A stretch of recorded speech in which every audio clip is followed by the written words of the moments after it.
অবশেষে কট খেলো রিপন মিয়া অর্থাৎ জনপ্রিয় কন্টেন্ট ক্রিয়েটর রিপন ভিডিওতে আপনারা সবাই চিনেন এবং রিপন মিয়াকে আপনারা সবাই চিনেন তার জন্য সহজ সরল ভাষা এবং সহজ সরল বিহেভিয়ার। এটার কারণে কিন্তু সারা বাংলাদেশের মানুষের মনের মধ্যে কিন্তু উনি টাই করে নিছিল। কিন্তু রিসেন্টলি একটা ভিডিও কিন্তু ভাইরাল হয়েছে, দেখানো যাচ্ছে মেয়ে নিয়ে ধরা পড়ছে রিপন মিয়া।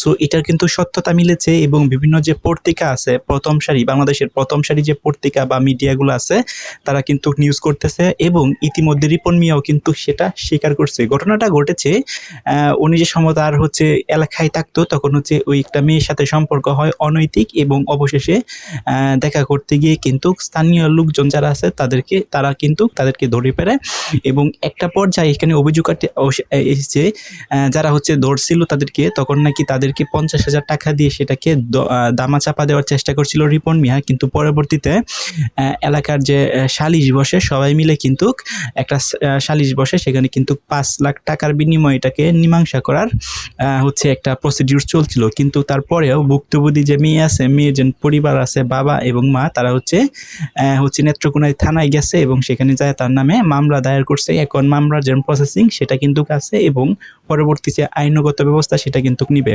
এখন এই ঘটনার যেন কতটুকু সত্য সেটা কিন্তু রিপন মিয়াও প্রকাশ করছে এবং রিপন মিয়াও কিন্তু সেটা নিয়ে মুখ খুলতেছে। সো রিপন মিয়া যেন এরকম একটা কাজ করবে সেটা কিন্তু কেউই বিশ্বাস করতেছিল না, কারণ রিপন মিয়া যেরকম সহজ সরল এবং হচ্ছে তার যে ডায়লগগুলো আছে এটাই বাস্তব, আই লাভ ইউ, এরকম বেশ কিছু জনপ্রিয় কিন্তু তার ডায়লগ আছে, যেটার কারণে কিন্তু সারা বাংলাদেশে উনি হচ্ছে ব্যাপকভাবে পরিচিত এবং হচ্ছে বিভিন্ন কর্পোরেট লাইফে কিন্তু উনি যুক্ত হয়ে গেছিল। উনি কিন্তু মূর্খ, উনি কিন্তু শিক্ষাগত যোগ্যতা তেমন নাই, তারপরেও যেরকম সহজ সরলের কারণে মানুষ তাকে অ্যাডাপ্ট করে নিছিল।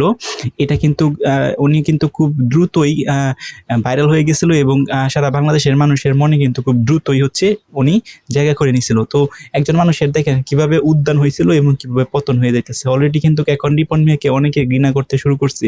এর আগেও কিন্তু রিপন মিয়ার নামে একটা অভিযোগ আসছিল, সেটা হচ্ছে তার নিজের মা বাবাকে কিন্তু দেখভাল করছিল না। সো এরকম বিষয় নিয়ে কিন্তু বেশ কিছুদিন আগে হয়তো আপনারা জেনে থাকবেন, এরকম কিন্তু একটা ভিডিও পাবলিশ হয়েছিল এবং এটা নিয়েও কিন্তু অনেক কিছু হয়েছিল। অবশেষে কিন্তু রিপন মিয়া হচ্ছে তার মাকে বা বাবার যে দায়িত্ব সেটা কিন্তু তুলে নেয় এবং সেটা নিয়ে কিন্তু পরবর্তীতে মাপও চাইছে রিপন মিয়া। তো সেটা কিন্তু কেটে দেওয়ার পর বেশ কিছুদিন পর এখন এসে নতুন মেয়ে নিয়ে ধরা খাওয়ার পর এখন কিন্তু সারা বাংলাদেশের যে মানুষ আছে তাদের মন কিন্তু রিপন মিয়ার কাছ থেকে উঠে যাচ্ছে।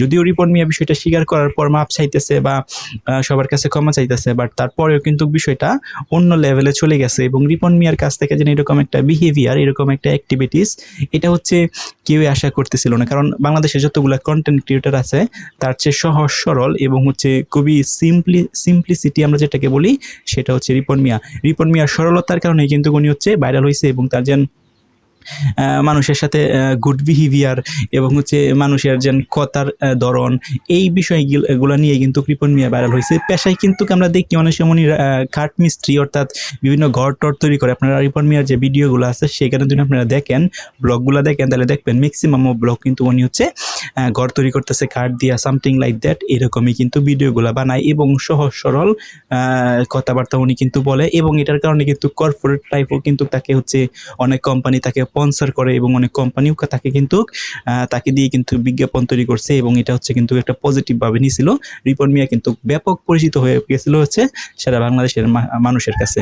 সো এই যে রিসেন্টলি যে ঘটনা ঘটছে সেই ঘটনা ঘটার পর কিন্তু অনেকে এই বিষয়টা বিশ্বাস করতেছিল না যেন রিপন মিয়া এরকম একটা ঘটনা করবে, বাট এই যে যেন একটা ঘটনা করছে এটা কিন্তু সত্য একটা ঘটনা ঘটাইছে উনি। সো রিপন মিয়ার সম্পর্কে আপনার মতামত কি, এই ভিডিওর কমেন্ট বক্সে জানান।